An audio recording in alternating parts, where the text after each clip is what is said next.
भारत को एक संपूर्ण प्रभुत्व संपन्न समाजवादी धर्मनिरपेक्ष लोकतांत्रिक गणराज्य बनाने के लिए और इसके समस्त नागरिकों को सामाजिक आर्थिक और राजनीतिक न्याय विचार अभिव्यक्ति विश्वास धर्म और उपासना की स्वतंत्रता प्रतिष्ठा और अवसर की समता प्राप्त करने के लिए तथा उन सभी को बढ़ावा देने के लिए जो हमारे राष्ट्र की एकता अखंडता और रक्षा को सुनिश्चित करते हैं। इस संविधान को अंगीकृत अधिनियमित और आत्मसमर्पित करते हैं। इस उद्देशिका में भारतीय संविधान के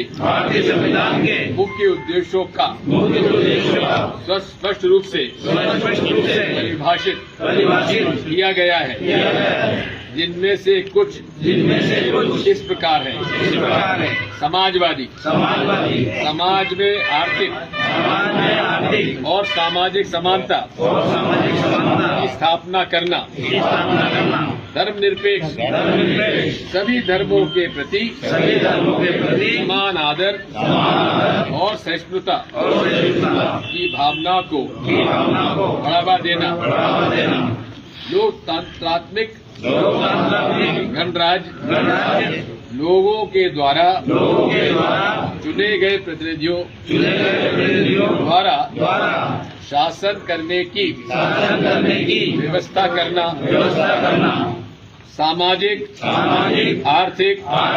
और राजनीतिक न्याय सभी नागरिकों को समान अवसर और न्याय प्रदान करना, विचार अभिव्यक्ति विश्वास धर्म और उपासना की स्वतंत्रता व्यक्तिगत स्वतंत्रता और अधिकारों की रक्षा करना, ये उद्देश्य है। अब आप